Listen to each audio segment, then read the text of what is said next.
तो आप तो बिल्कुल .com के आसपास में आ गए। एग्जैक्टली तो क्या था एक्सपीरियंस वहाँ पे, क्या माहौल था उस समय? पूरा स्टोरी ड्रिवन माहौल था।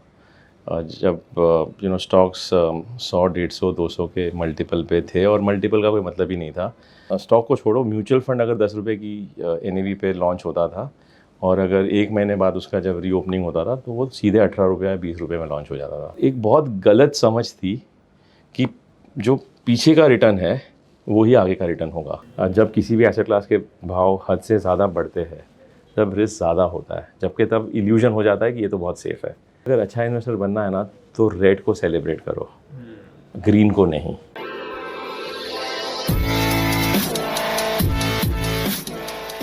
तो सर, आपकी इन्वेस्टमेंट की जर्नी की शुरुआत कहाँ से हुई थी? शुरुआत हुई थी 98 में। कॉलेज से पास जब हुआ तो अच्छा नसीब था कि L&T फाइनेंस करके एक बहुत ही अच्छी कंपनी थी उन दिनों में। L&T की सब्सिडरी जो उसका पूरा ट्रेजरी का पैसा मैनेज करती थी, तो I got a job in that company and I was a part of the money market team. तो मेरा काम था सस्ते में पैसा रेस करना और महंगे में डिप्लॉय करना। So basically do interest rate arbitrage and started my career there in the fixed income market. And then I joined mutual funds in around 18 months from then. That's how my journey started. तो आप तो बिल्कुल .com के आसपास में आ गए। Exactly. तो क्या था एक्सपीरियंस वहाँ पे, क्या माहौल था उस समय? So basically बहुत ही गर्मी थी और पूरा स्टोरी ड्रिवन माहौल था। जब स्टॉक्स 100, 150, 200 के मल्टीपल पे थे और मल्टीपल का कोई मतलब ही नहीं था, क्योंकि जब स्टॉक्स हर 7 दिन में मल्टीप्लाई होते हैं तो मल्टीपल्स लूज। हाँ, लिटरली डबल, हर 7 दिन में। सो तब आई रिमेंबर बहुत सारे टेक्नोलॉजी फंड्स के NFOs हुए थे उन दिनों में। हम IPO बोलते थे। बहुत सारे टेक फंड्स एक के बाद एक लॉन्च हो रहे थे और बेचना बहुत आसान था, क्योंकि स्टॉक को छोड़ो, म्यूचुअल फंड अगर 10 रुपये की NAV पे लॉन्च होता था और अगर 1 महीने बाद उसका जब रीओपनिंग होता था तो वो सीधे 18 रुपये या 20 रुपये में लॉन्च हो जाता था। हमें भी दे दो सर ऐसा मौका कभी एक बार, हमारी जनरेशन को भी मिले ऐसा पैसा गंवाने का अगर मौका चाहिए तो then you can rewind back to those days. But the big learning was कि जब कोई चीज़ बेचने में बहुत आसान हो जाए वो पैसा बनाने में मुश्किल हो जाती है। और मुझे ये ध्यान है कि मैंने मेरा खुद का तो ऑब्वियसली पैसा लगाया था उन दिनों में जब टेक फंड का लॉन्च था, और मम्मी का भी पैसा लगाया था जो SIP के ज़रिए था और मेरा लमसम था। तो मेरे 10 रुपये की वैल्यू अगले 6 महीने में या 1 साल में 1.8 रुपीज़ हो गई थी। सो अब देख लो 80% का करेक्शन हुआ। और मम्मी की SIP थी तो वो चलती रही, छोटे अमाउंट की SIP थी तो ध्यान में भी नहीं रहा। अब ये भाव को वापस आने में शायद 7 या 8 साल लगे होंगे। तो 8 साल का आपका कंपाउंडिंग का लॉस हो गया। जब आप पोर्टफोलियो खोल के देखोगे तो ऐसा नहीं था कि सब कंपनीज खराब थी। Some of these were the giant, Infosys जैसे भी 7 तक भाव नहीं आए थे। सो जब आप किसी भी कंपनी को ओवर पे कर देते हो, ये बहुत ही पहला एक्सपीरियंस था कि बबल्स को बर्स्ट करने में क्या डायमेंशन। तो कंपनी का ग्रोथ रेट तो हर साल 40-50% से था प्रॉफिट पॉइंट ऑफ व्यू से, बट व्हेन यू ओवर पे इन अ थीम, और जब वो थीम बेंचमार्क का बहुत बड़ा हिस्सा बन जाती है। उन दिनों में मुझे याद है टेक्नोलॉजी, मीडिया, टेलीकॉम, इसको TMT बोलते थे। तो ये तीनों का मिला के वेट 55% हुआ करता था। So the whole index had almost become like tech, media and telecom, and then almost for next 8-10 years it made virtually no returns. तो आपने क्या किया? बिकॉज आपके 100 रुपये लिटरली 20 रुपये रह गए थे। फिर तो वो तो फ़र्क नहीं था, तब तो पगार भी बहुत कम था। 8,000 का तो सैलरी था मेरा, and of course 8,000 was very precious in those days. और 2,000 का इन्वेस्टमेंट किया था तो किसी को पता बिना वो स्टेटमेंट पड़ा रहता था फाइल्स में। और उन दिनों में ये भी था, सब नए थे हम, तो क्या था कि एक बायस होता है कि बैकवर्ड लुकिंग डेटा के बेस पे आप फॉरवर्ड लुकिंग डिसीजंस लो। और मेरा ये भी काम था कि मुझे हर दिन रात को बैठ के कंपेयर करना होता था कि मेरे फंड ने कंपटीशन के फंड के साथ कैसे किया। हर दिन क्योंकि मुझे मेरे CIO को इन्फॉर्मेशन देना होता था रात को बिफोर ही वुड गो टू स्लीप, कि आज हमारे XYZ ग्रोथ फंड ने इतना रिटर्न दिया है और कंपटीशन के 4 फंड ने इतना दिया है। और उन दिनों में तो ये सिस्टम्स भी नहीं थे, वैल्यू रिसर्च भी नहीं था, तो you had to call up every mutual fund का call centre, IVR lines, and take that information, put it in an Excel, so the mind was trained to constantly look at एक महीने का return, 3 महीने का return, और एक बहुत गलत समझ थी कि जो पीछे का रिटर्न है वही आगे का रिटर्न होगा। रीसेंसी बायस। बिल्कुल। और तब तो ये सब किताबें भी पढ़ी नहीं थी, तो बायस और वो सब तो 10 साल बाद समझ आया। तो जब देखा कि ये टेक फंड ने 70-80% का नुकसान किया है, मतलब ये गलत फंड है, तो निकाल दो, तो निकाल दिया। फिर उन दिनों में जीसेक की बहुत बड़ी रैली हुई थी। बॉन्ड यील्ड्स इंडिया में 15% से नीचे में 5% तक आए थे, तो गिल्ड फंड के ही रिटर्न 20-20% हुआ करते थे for a period of 3-4 years. So again Excel sheet में gilt fund started coming as वहाँ इन्वेस्ट करो, तो इधर से निकाल के यहाँ इन्वेस्ट कर लो। So that is how generally investing would, you know, that's how you make your first big mistakes. But thankfully the quantums on which you make these mistakes are very small, and धीरे धीरे with accidents you realize that this is not the right way of investing. सो जो आपने starting करी थी investment की, उस समय आपने कुछ मिस्टेक्स आपने बताई, आपको क्या लग रहा है आज भी जो नई स्टार्टिंग कर रहे हैं वो क्या क्या मिस्टेक कर रहे हैं लोग? कि मेरा तो फोकस ये होता है कि मैं आज भी कम मिस्टेक कैसे करूँ, and I really don't think about what others should do, because I don't want to preach what others should do or not do, because I rather become a better investor myself, and I can speak for So myself. what you are doing to become a better investor? So I think constantly, you know, keep reflecting that you know, some principles are timeless, और कुछ principles evolve होते हैं with changing patterns of how capital flows around the world. So you know, you have to marry the right principles from each perspective, and then see कि what will give you sleep. So one biggest principle for me is मेरा investment ऐसा होना चाहिए जो मुझे लंबे समय तक बाज़ार में रखा रखे। अगर मुझे बीच बीच में डर लग जाए और मुझे अगर ट्रेन से उतरना पड़े, तो फिर वो सही इन्वेस्टमेंट आइडियोलॉजी नहीं है। So the best investment for me is the one that lets you stay for long. Why long? Because I believe कि length is a very important dimension than size of returns. अगर length of returns ठीक हो गया तो थोड़ा बहुत size of return कम भी होगा, आई विल बी फाइन। दूसरा, मेरा खुद का जो पहले जो मेरे करियर के एक्सपीरियंसेस थे वो मंदी के एक्सपीरियंस थे, वो कैपिटल लॉस के एक्सपीरियंस है। जब किसी ने 70-80% का कैपिटल लॉस देखा हो, खुद का तो चलो बहुत छोटा अमाउंट था as a salaried employee, but when you see कि तुम्हारे बोलने पे बहुत सारे HNIs ने भी पैसा लगा दिया और इतना बड़ा लॉस लिया, तो in a way it you feel bad कि यू नो मॉरली गलत हो गया। हाँ, मॉरल साइंस तो इतना नहीं तब अप्लाई but किया फिर था, भी लगता है but you ये feel कि ऐसा यार क्यों? लोग आप पे भरोसा करते हैं, और क्या आपकी समझ गलत है? नियत तो गलत नहीं थी। कुछ नाम नहीं लूँगा क्योंकि देन बहुत सारे नाम होंगे। कोई बुक्स जो आप कह रहे हो कि यार ये बुक मेरी one of the biggest learning रही है? सो मेरे हिसाब से इंटेलिजेंट इन्वेस्टर जब पढ़ी मैंने 2009 में, 2008 में, तब समझ आया कि how intelligent my investing has been. Everything which should have been reverse, so I was applying recency bias, buying high returns, buying at the peak of an asset class, panicking when things are actually more attractive. The biggest learning I had was, उसमें लिखा था कि जब किसी भी asset class के भाव बहुत गिरते हैं तब रिस्क कम होता है, जबकि दुनिया तब बोलती है कि रिस्क बहुत ज़्यादा है। जब किसी भी asset class के भाव हद से ज़्यादा बढ़ते हैं तब रिस्क ज़्यादा होता है, जबकि तब इल्यूजन हो जाता है कि ये तो बहुत सेफ़ है। और यहीं पे साइकिल्स का बर्थ होता है। Cycles you know are born and die on extremes like this. सो वो एक पेज ही बहुत मतलब पूरे किताब में बहुत इम्पोर्टेंट। वो बहुत बड़ा ट्यूबलाइट हुआ उसमें। और उसमें ये भी लिखा था कि अमेरिकन कॉन्टेक्स्ट में कि अगर आपको हैमबर्गर्स बहुत पसंद है तो would you want prices of potatoes to rise और fall? Obviously the answer would be fall. और उसका नेक्स्ट पैराग्राफ ये था कि अगर आपको हर महीना यूनिट्स एक्वायर करने हैं, would you want to acquire them at a higher price or a lower price? The answer is lower price, right? We would want it at a lower price. लेकिन जब हम बाजार को देखते हैं तो हमें हमेशा तेज़ी अच्छी लगती है। For people like me who are going to acquire units for 30-40 years, because I'm a salaried employee, and I think 50-60% of our investors are similar, acquiring units is our biggest job. And if you are able to acquire at sensible prices, so then mandi should be celebrated in a way. So these are some of my early learnings.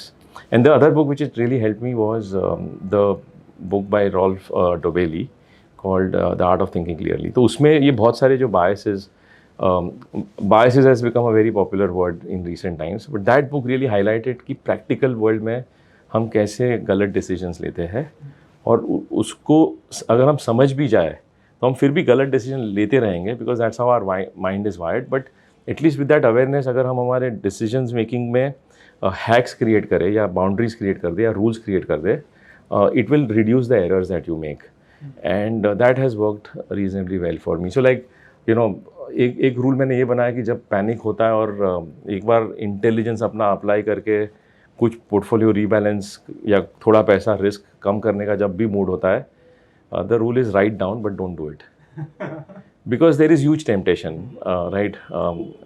Natural है. It's natural because, you know, when markets are down 20-25%, they are down because of a reason. They are not randomly down. Something bad would have happened or something bad is expected further. And there are times when markets fall 40%. So the first 20% is not necessarily like buy the dip, and there can be the next 20. So there are reasons. But when you know that generally the trend is going to be upward, and you know, if you have enough money in alternative asset classes like debt and fixed income, then you don't have to really bother. नहीं, आपने बिल्कुल ठीक कहा. मैंने भी personally बहुत major crash पहली बार मार्च में 2020 में देखा था. रात में 100 रुपये लेके बैठो, सुबह 90, नेक्स्ट डे 85, फिर 80, तो बड़ी पैनिक की सिचुएशन हो जाती है. तो thankfully with 3 cycles like this मेरा एक ट्रेनिंग हो चुका है to not panic. And I will give you an example. You know, one very wise senior who worked with me in my days at Prudential, you know, we were going to meet some client, and generally एक आदत होती है कि enter करो तो पहले CNBC देखो, right. आजकल हर ऑफिस में गेट पे CNBC होता है और नीचे टिकर मूव होता है, तो या तो वो निफ्टी रेड या निफ्टी ग्रीन दिखाता है, तो वो ग्रीन था. सो आई फेल्ट आज अच्छा है, बाजार ऊपर है. सो ही जस्ट हर्ड मी. मीटिंग करके जब हम वापस ऑफिस आए तो वो रेड था, और मेरा मूड थोड़ा, मैंने बोला यार रेड हो गया. ही सेड अगर अच्छा इन्वेस्टर बनना है ना तो रेड को सेलिब्रेट करो, ग्रीन को नहीं. और रेड में तुम्हें फ्यूचर रिटर्न मिलेंगे, ग्रीन में तुम्हें पास्ट रिटर्न मिलेंगे. Very simple and important points. So that was like a big tube light that, you know, why should I get excited when prices are rising? You be excited, you know, if you, now all of this is irrelevant or not at all useful for the investor if you don't have enough money to invest when things are red. So that is why asset allocation. And that is where the thought of a certain strategic permanent asset allocation becomes important. That, you know, at all points in time, एक component ऐसा होना चाहिए जिसका equity के साथ correlation काफ़ी लो हो, and if possible negative. तो वो थॉट प्रोसेस के बेसिस पे एसेट एलोकेशन की समझ बिकम्स द क्रक्स. फिर धीरे धीरे ये समझ आया कि asset allocation is not just spreading your money into 20 different random things. It is about also knowing कि इनका इंटरप्ले क्या होता है, कोरिलेशन क्या होता है, परफेक्ट यू नो मैजिक कब प्ले आउट होता है. फिर उसको टेस्ट करो in the past whether it has worked or not worked. So these are, you know, every cycle teaches something new, and which is why I don't claim to say कि I can, you know, teach someone क्या करना चाहिए, because हम सब सीख रहे हैं. everyone is getting. Sir, इसमें आपने ना करेक्शन की बात करी. आपने कहा कि कैसे 7 साल तक IT स्टॉक्स के भाव नहीं आए थे, इन्फोसिस तक के भाव नहीं आए थे, या कैसे आपने करेक्शन को फेस किया था.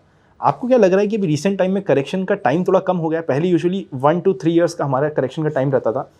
अब हमारा माइंडसेट भी ऐसे फ्रेम हो गया कि करेक्शन का टाइम छोटा हो गया है. 2-3 बड़े डेवलपमेंट्स हुए हैं कि, you know, the quantum of money which is chasing asset classes has become manifold. Equity, forget market cap, but her client के पोर्टफोलियो में अगर पहले 0 था तो आज 10, 20, 30% हुआ है. तो there is more money invested, तो एसेट क्लास भी डेवलप हुए हैं. और दूसरा, news flow real time spread होता है. पुराने ज़माने में बहुत बड़ा इन्फॉर्मेशन का आर्बिट्राज था, टाइम का आर्बिट्राज था, आज वो है नहीं. तो the moment Fed announces something, वो न्यूयॉर्क में जिसको जो स्पीड पे पता चलता है, हमें भी पता मुंबई में और कोटा में भी उसी टाइम पे ऑलमोस्ट पता चल जाता है. तो रिएक्शन टाइम हेंस काफ़ी क्विक और शॉर्ट हो गया है. तो इसीलिए तेज़ी भी बहुत जल्दी हो जाती है और मंदी. So you see cycles have become very short. So 2000 से 2004 तक वो एक साइकिल था. फिर 2008 का पीक फिर से 2013 पे आया था. बीच में करेक्शन हुआ 50% का, इमीडिएट रिकवरी हुई और फिर 3-4 साल मार्केट बिल्कुल स्टैग्नेंट हो गया था. I don't know whether this time also it will be similar और not, But you're right that corrections are fast because information is getting played out very fast.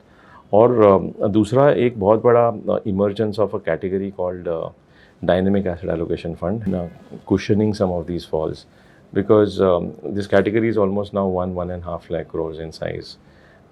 अगर आज भी उसका एवरेज इक्विटी एक्सपोजर 50% है, तो आधा जो 70-75,000 डेट में भी एलोकेटेड है, वो डेट में है जो कभी भी इक्विटी में आ सकता है. At every fall it can keep adding 5,000 crores. So that is a reasonably large category which जो तेजी में कट भी कर लेता है इक्विटी और मंदी में खरीद लेता है. तो वो एक फ्लोर जो और आइडियल roof- सिचुएशन होनी चाहिए. वो एक फ्लोर और रूफ बना देता है to cushion some of the extreme market movement. And of course जो SIP का ये बहुत बड़ा फ्लो आया है 10-11 हज़ार करोड़ का हर महीना, वो भी एक बहुत बड़ा कुशनिंग पॉइंट है इन द मार्केट. तो आपने क्वेश्चनिंग पॉइंट की बात करी SIPs की और हमारे डायनेमिक एसेट एलोकेशन के फंड की. तो क्या इसका मतलब ये होगा कि FIIs बेचे तो हमें ज़्यादा फर्क नहीं पड़ेगा अब, या अभी ये कहना बहुत जल्दी है? I think nothing is permanent in investing except volatility. So I won't say that FIIs ने बेचा और Indians ने खरीद लिया इसलिए volatility is solved forever. Because कहाँ लिख के दिया FIIs ने कि हम आगे नहीं बेचेंगे. अगर मैक्रो एनवायरनमेंट चेंज होता है, ग्लोबल वॉलेटिलिटी अगर और बढ़ती है, इंटरेस्ट रेट्स अगर जो US में आई थिंक 12-13% पे थे 1981 में, 40 साल की एक साइकिल थी 1981 से 2020 की. Now one can say that ये जो टेम्परली बढ़े हैं और ये वापस और नीचे जा सकते हैं. And there is a school of thought that interest rates can go negative also, and which is what many practitioners of the new monetary theory want that to happen, the modern monetary theory. The other school of thought of mean reversion is कि ये अब mean revert हुआ है तो ये लंबा चलेगा. But ये very difficult to predict. I am someone who doesn't have that forecasting skills to take a call कि यहाँ से global rates बढ़ेंगे या वापस नीचे आएंगे. एक school of thought ये है कि yield curve invert हो चुका है, मतलब recession आएगा, जैसे recession आएगा Fed will again start cutting rates and the cycle will start again. Other school of thought is this time, this is now the end of the cycle and it will consistently start rising. So we'll have to wait and watch. So obviously I will give you this answer in 3 years with complete तो FIIs ने accuracy. चलिए मैं question को थोड़ा reframe करता हूँ. FIIs ने पिछले 9 महीने में बहुत अच्छी तरीके से बेचा. वो क्यों बेचा? क्योंकि बहुत अच्छी तरह से खरीदा भी था पिछले 10-15 सालों में. तो जहाँ पे उनका वेट्स ज़्यादा हो जाता है या उनका एक they also apply some maths right that if a country has 10% growth rate of profits, if an economy has 10% profit growth rate but is now at 25 or 30 times multiple, then let me take some money out. India is also market जहाँ पे बड़े scale में पैसा भी बना है इनका. How many markets can you count where on very large scale they are in profits. So when you are in profits, they are also doing their asset allocation. कि यहाँ से हटा दिया और जहाँ लॉस से वहाँ बुक कर लिया. They are also doing their dynamic asset allocation कि जैसे हम कर रहे हैं इंडिया में, वैल्यूएशन ज़्यादा है तो थोड़ा निकाल के डेट में डाल दो. They are doing their own asset allocation. And दूसरा ये भी है कि जब ग्लोबली इंटरेस्ट रेट साइकिल बढ़ती है, इंटरेस्ट रेट्स बढ़ते हैं और इमर्जिंग मार्केट कंट्रीज़ की करेंसीज वॉलेटाइल बनती है, जब कमोडिटी प्राइसेस बढ़ते हैं.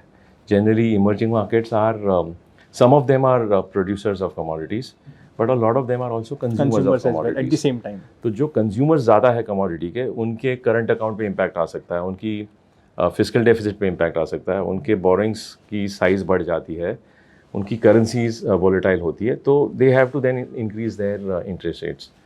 India is in a much better shape compared to past similar instances, but we still have to worry if commodity prices remain high. Oil is at 100.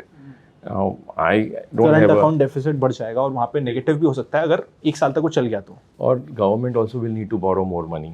And will you and I give more money to government or to companies at 5% or 6% interest rates when the inflation we are facing is 6, 7 or 8? The answer is no. It won't sustain. So then the savers will want a higher rate of interest when they are getting affected by higher inflation.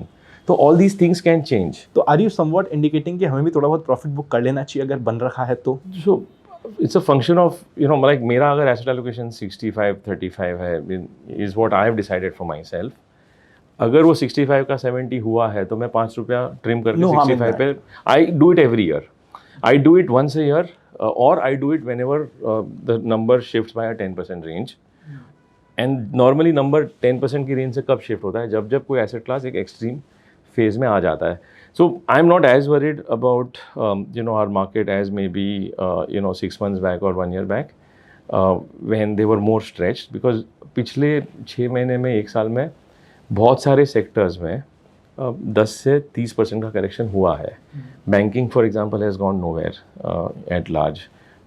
Consumer stocks have corrected by a large 15 to 30%. So consumer stocks are correcting like what we see in bear markets. And in a way they deserve to be, because they also had run up to crazy valuations. So there are pockets which are already correcting. But I have always said this कि अगर panic करना है तो तेजी में करो, मंदी में मत करो. अगर लॉस बुक करने से बेहतर है प्रॉफिट बुक करो. तो अगर किसी का एसेट एलोकेशन एक्सट्रीम हो गया है, किसी ने बहुत पैसा बना लिया और अगले 6 महीने 1 साल में कोई और एसेट खरीदने की नीड है, तो then it is better to book profits when your NAVs are rising. But if you don't need money for the next 5 years, I would say do nothing. Sir आपने भी अंडर परफॉर्मेंस की बात करी banking की और consumption stocks की. New age IPOs को आपने कवर कैसे नहीं किया जब अंडर परफॉर्मेंस की बात हुई, उसमें आपका क्या ओपिनियन है? बिकॉज वो तब भी नहीं समझ आए थे ना अभी समझ आते हैं. तो अगेन ये 2000 का जो टेम्पलेट था वो मेरे लिए बहुत वैल्यूएबल था. और हमने अभी 1 साल पहले एक फ़ंड लॉन्च किया जिसका नाम है DSP वैल्यू फंड. तो इसका एक बहुत सिंपल रूल है कि अच्छी कंपनीज खरीदो और अच्छे भाव पे खरीदो. और इसमें हम 30% ग्लोबल मनी मैनेजर्स को भी देते हैं मैनेज करने के लिए. सो 70 rupees is India, 10 rupees is global. तो जैसे 30 रुपया बाहर है, उसमें सबसे बड़ा एलोकेशन है बर्कशायर हाथवे को, जो वैल्यू इन्वेस्टर की यूनिवर्सिटी है फॉर एग्जांपल, जिसने पूरी दुनिया को वैल्यू इन्वेस्टिंग सिखाई है. फिर दूसरा एक वेट है हमारा, दूसरा फंड मैनेजर है वेरिटास करके. वो 5 साल में हर 5 साल में एब्सोल्यूट रिटर्न के हिसाब से सोचता है. तो उसका एक न्यूज़लेटर आया था कुछ दिनों पहले, because we have invested in that fund, in the value fund. They send us a newsletter, and that newsletter was the CEO of Cisco talking about the year 2000, where he was telling analysts and people who had invested in his stock कि आप क्या smoke कर रहे थे जब आप 100 multiple दे रहे थे, या 15 से 20 प्राइस टू सेल्स दे रहे थे. प्राइस टू अर्निंग नहीं, प्राइस टू सेल्स. सो आप ये अज्यूम कर रहे थे कि अगर मैं 100 रुपये का सेल करूँगा तो आप उस 100 रुपये के लिए आप 2000 रुपये की 1500-2000 रुपये की वैल्यू दे दोगे. ये तो सिर्फ सेल्स हुआ. सेल्स में से प्रॉफिट में कन्वर्ट होते होते वो 100 रुपये का सेल जो है वो शायद 10 रुपये के प्रॉफिट पे आएगा. Effectively price. So that was just coinciding with the craze with which a lot of younger companies which were loss making were getting listed. So in a way it just tick marked that lesson again कि ये गर्मी होगी और ये शायद 2 साल 3 साल 5 साल भी चल सकती है. बट हिस्ट्री है सेट कि जब जब स्टॉक्स प्राइस टू अर्निंग को छोड़ के प्राइस टू सेल्स पे मेजर करना शुरू हो जाते हैं, 99.5 or 99.9% of stocks have not made money in the next 10 years, and a lot of them have not even survived. तो वो बेस रेट्स का कॉन्सेप्ट है कि historically probabilities are so low in that pond, why would you want to go and fish in? So when in doubt, stay out. Not when in doubt. This was clear. This was very clear. Okay. So there was no concept of doubt because you've seen this in the past. And the second point is that if you have not learned, lessons, then how will you really become a better investor? So at least I knew कि ये गलती फिर से नहीं करनी है. जैसे मैंने बोला कि करियर का पहला जो एरर था वो टेक स्टॉक्स खरीदने का ही था, stocks and tech mutual fund. And it was a similar story getting played out. Eyeballs, no revenue model, no business model, most companies shut down. So avoid it. So you avoid. This time around, a lot of these companies have a business model because सबके पास millions of customers है, crores of customers है. तो ऐसा नहीं कि business model नहीं है, लेकिन शायद profit model नहीं है, because the whole space is competing on metrics like more customers, network effects, and not competing yet on profitability. So some of them this time will create a very different result than what I have seen 20 years back. This is Zomato. I'm not making a recommendation for a stock, but when I look at it, it's really solving a very valuable problem for the consumer. Is a popular brand. It is there on every consumer's mobile phone. So it is adding value to his life. Whether it will add value to the shareholder at a price point, it will, but not at the current price point. So and not when you see 2 more competitors who are going to come soon and get listed or whatever. So I think some of these companies are great companies. They have great products. They are adding huge value in the lives of their consumers, but they were Profitability is getting yet to priced with wrong metrics. Why were they getting priced wrongly? Because बहुत liquidity है, interest rates are very low. Now all of that is gradually changing. In the last 6 months, the story has changed because rates have started rising. People are now demanding कि valuation ठीक होना चाहिए. So I think somewhere they will find the right balance. Amazing sir, मतलब ऐसा लग रहा है कि ये कन्वर्सेशन चलती जाए, बट टाइम की भी एक रिस्पेक्ट होती है. So thank you so much sir, आपने इतना टाइम निकाला. आई थिंक हमने सब कुछ कवर किया इसमें, आपकी जर्नी से करेक्शन, क्रैश और क्रैश के टाइम से लेके न्यू एज IPO तक. Thank you so much sir for giving your valuable time. Thank you for doing such a great job of helping investors become better. Thank you so much sir.